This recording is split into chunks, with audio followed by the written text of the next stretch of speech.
Peace and love, family. It's your boy, BrothaTruth, and I feel it's only right with everything going on that we break down why the U.S. put border patrol and immigration protection in place, right? And it didn't have anything to do with immigrants coming over.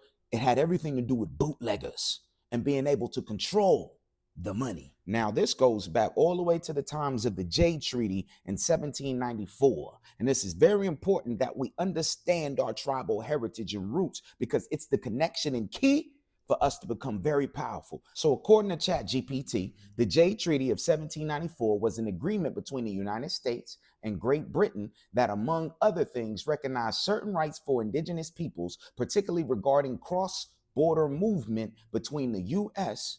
and Canada. Now, I want y'all to check this next part because this is where it gets spicy, right? It says key provisions for indigenous peoples. Right to free passage. Article 3 of the Jade Treaty granted indigenous peoples the right to freely cross the U.S. and Canadian borders for trade, for travel, and residence without being subject to immigration restrictions. Are y'all listening? Duty-free trade. It allowed indigenous people to bring their goods across the borders duty-free. Well, I'll be John Brown. Recognition of indigenous sovereignty. The treaty acknowledged that indigenous nations were separate political entities with inherent rights not bound by U.S. or British control. Well, I'll be.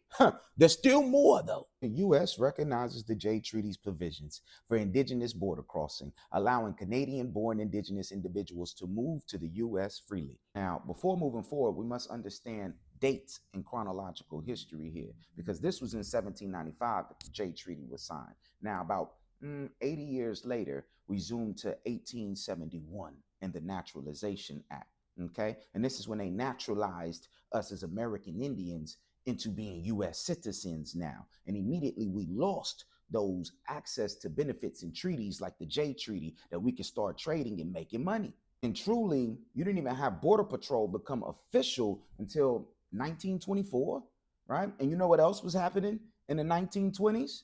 The Prohibition era, which now brings us to the times of bootlegging, right? All throughout the 1800s and even the early 1900s, who do you think some of the biggest bootleggers were? What do you think some of the biggest channels went through? It went through us, the American Indians, right? Because we could do things that the Caucasian and the Asian man couldn't do. We could travel freely. We could trade and do all things across borders and move freely. They couldn't. We could. And we still can today if we know how to go back to our tribal heritage and family and actually start acting as American Indians rather than blacks. Blacks can't enforce the Jade Treaty, but American Indians can.